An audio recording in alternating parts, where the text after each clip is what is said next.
kau sesuatu ni. Aku rasa kita sekarang ni dekat medan perang ke? Medan perang? Maksud kau perang senjata? Bukan peluru tapi pelaburan.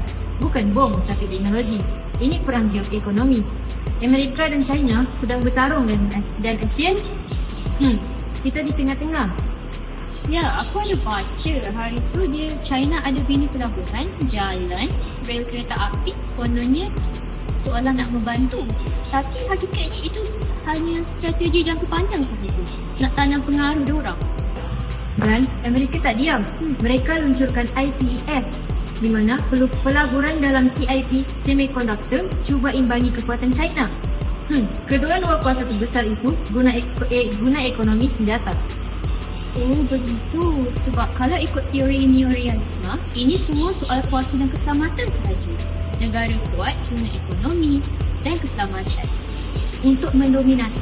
Tapi kalau ikut liberalisme teori, mereka kata kerjasama dan perdagangan bebas boleh mewujudkan keamanan. So macam mana tu? Realitinya, ASEAN tersepit.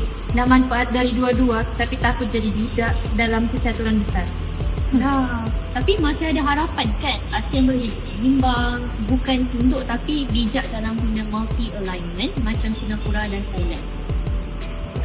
Ya, kita tak boleh pilih satu pihak. Kita kena jaga kepentingan kita. Ini masa untuk ASEAN bangkit, bukan sebagai pengikut, tapi sebagai pemain utama. Ya, betul, setuju.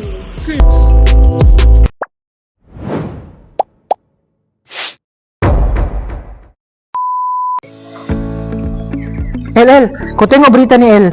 Perang perdagangan Amerika Syarikat dan China semakin rumit.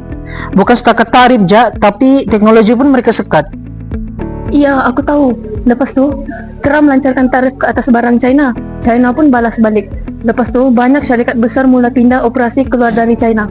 Setakat tu je Aiman, sekarang AS sekat syarikat seperti Huawei dan ZTE. Alasan dia, keselamatan. Tapi kau tahu kesan dia, China makin kurang akses kepada teknologi kritikal. Itu yang menyebabkan pelaburan R&D pun jatuh El. Bila inovasi tersekat, ekonomi pun susah nak maju dalam jangka masa yang panjang. Dan jangan lupa Aiman, sekarang pasaran makin tidak menentu. Bila dua kawasan mengambil tindakan unilateral, negara macam kita ni pasti akan tersepit. WTO pun sudah hilang pengaruhnya. Negara kuat sekarang lebih suka mementingkan diri, tidak ikut undang-undang perdagangan global. Sebab tu, negara ASEAN mesti kena cari jalan. Mungkin melalui kerjasama serantau untuk lindungi diri dan pastikan sistem perdagangan kekal adil dan stabil. Betul El? Ya, betul.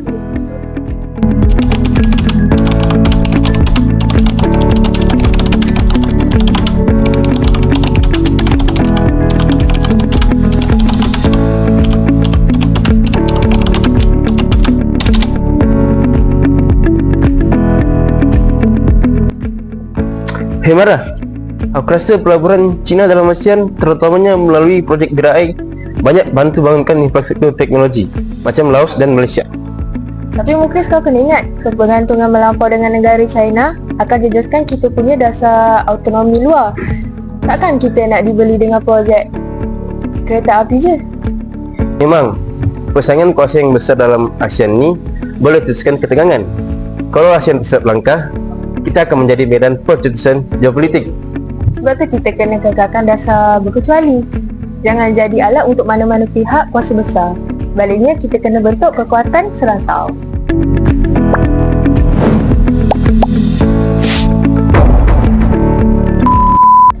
Yang berhormat Fatullah, strategi berkecuali ASEAN ini hanya bertahan di atas kertas. Dalam realiti politik yang sebenar, kita tidak boleh tunggu dan lihat.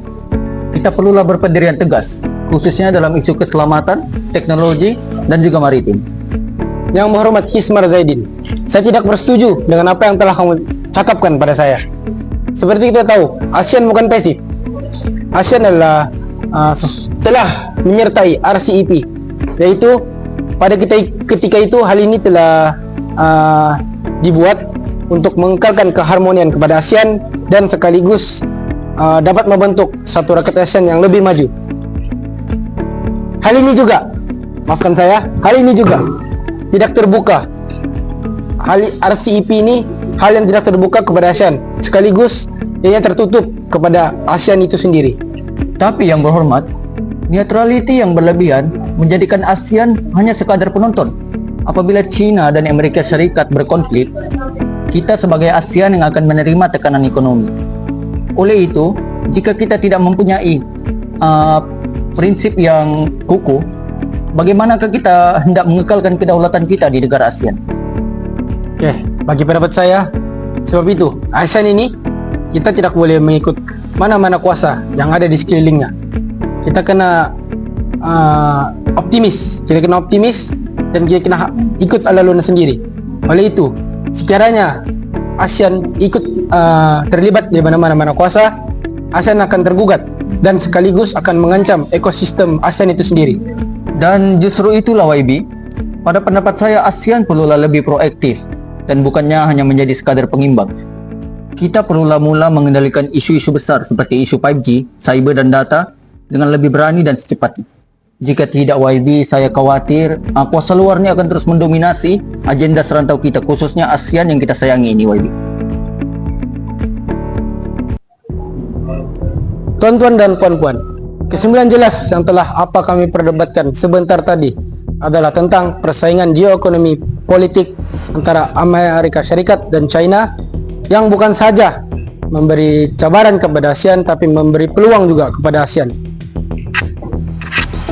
Oleh itu, ASEAN mestilah berhenti bertindak pasif.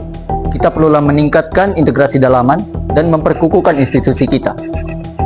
Kita juga perlulah mengamalkan smart hedging, yaitu bijak dalam mengimbangi kuasa besar tanpa tunduk kepada mereka. Kita juga sebagai ASEAN perlu mendekati negara-negara tengah seperti Jepun, India, dan European Union sebagai alternatif strategik. Dan yang paling penting, ASEAN perlulah melabur dan menyumbang kepada kapasiti dalaman, khususnya dalam bidang teknologi, pendidikan, dan juga ekonomi hijau. Ini bukan masa untuk jadi pengikut. Ini adalah masa untuk menjadi pemimpin di rantau sendiri. Sekian, terima kasih.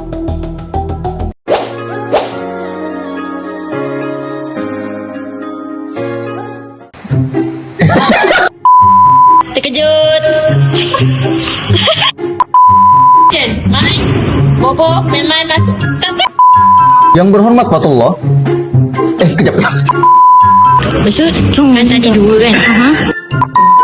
Sudah Aiman, sekarang sabar. Sedang geopolitik. Sangkut. Sekejap,